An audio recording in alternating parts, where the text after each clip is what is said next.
Exodus chapter 14 is an incredible story where an entire nation seemingly walks through the sea. Today we embark on a journey into this remarkable chapter of the Bible. It's a tale that has intrigued scholars and believers for centuries, a narrative of faith, liberation and divine intervention. Its significance within the biblical context is profound, offering powerful insights into the relationship between God and his people. The events of Exodus chapter 14 are some of the most dramatic in the Bible. Let's delve into the details. Exodus chapter 14 is set at a time when the Israelites are fleeing Egypt under the leadership of Moses. The Israelites, once enslaved and oppressed by the Pharaoh, are now on a quest for freedom, guided by Moses, who himself was raised within Egyptian royalty. The chapter unfolds as the Israelites embark on their exodus from Egypt, a land that had been their home, albeit a harsh and unforgiving one for numerous generations. Yet as they move forward, the Pharaoh, initially relenting under divine pressure, experiences a change of heart.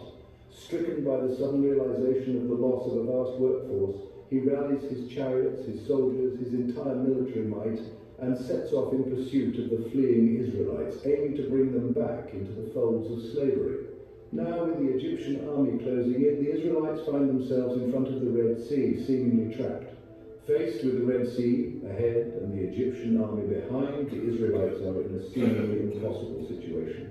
At this critical juncture, God commands Moses, his chosen leader of the Israelites, to raise his staff over the sea. Obediently, Moses does as instructed, and the impossible becomes possible. The Red Sea parts in two, creating a clear path of dry land stretching from one shore to the other. Walls of water stand tall on either side, held at bay by an unseen force. The Israelites, initially struck with fear and doubt, are overwhelmed by this miraculous intervention. This is not just a path to safety, but a tangible manifestation of divine protection and guidance. The sea, once a symbol of their impending doom, now becomes their road to deliverance. They have been slaves, oppressed and weary.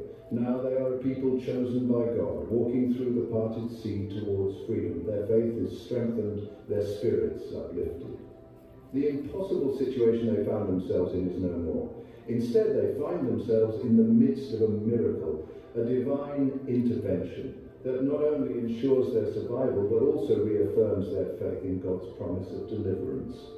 With the sea parted, the Israelites cross on dry land, a miracle that is still talked about thousands of years later. But what about the pursuing Egyptian army? What became of them, you may ask? Well, the narrative takes a tragic turn for the Egyptians. As the Israelites made their way across the seabed, the Egyptians followed in hot pursuit. But just as the last Israelite stepped onto dry land,